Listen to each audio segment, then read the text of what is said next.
Good morning. Ayan, nagluluto tayo ng munggo para sa tanghalian.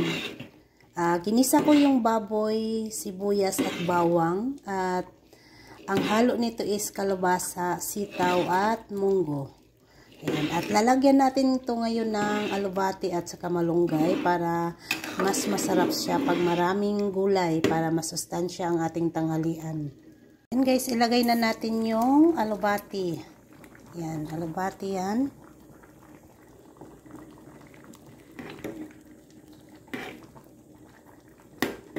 At ilagay na natin yung malunggay. Ito ang nagpapasarap lalo sa ginisang munggo, ang malunggay. Damihan natin ang malunggay para mas healthy. Yan. Ididip na natin guys para maluto talaga yung malunggay. Wow, napakasarap ng ulam namin ngayon guys. Ayan, may kunting halong baboy ito. Munggo, kalabasa, sitaw at malunggay. Ayan, pangpahaba ng buhay to guys. Ayan. Kailangan tayo kakain ng gulay para lagi tayong healthy.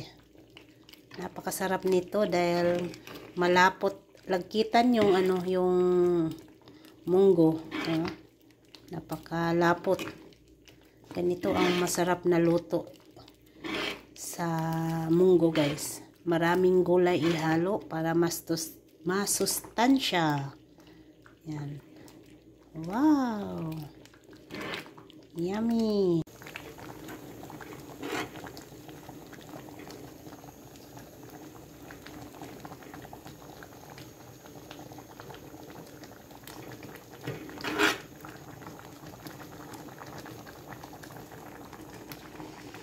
Tikman natin guys. Sarap. Perfect. Ayan guys, luto ng ating munggo with malunggay. Sa ulam. Ayan guys, luto na yung ating munggo with malunggay.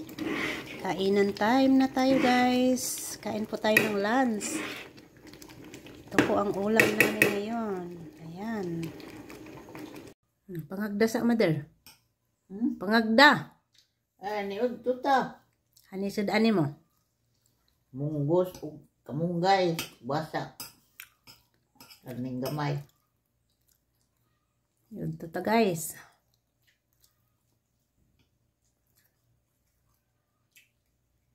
Luto ng ating munggo. Yan, napakasarap guys. Ang lapot. Masarap yung munggo na nabili ko. Malapot siya.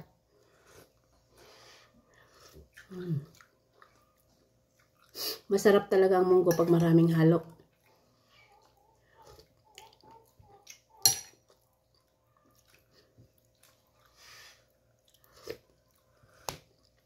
Kain tayo ng tanghalian.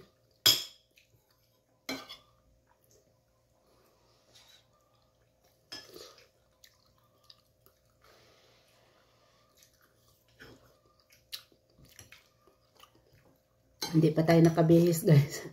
Pagkatapos nitong kumain, manghugas ng plato, saka pa lang ako maliligo. Para makarelax. Kasi kanina naglaba kasi ako. Kaya wala tayong bihis. Mamaya na tayo magbihis pagkatapos maghugas ng plato.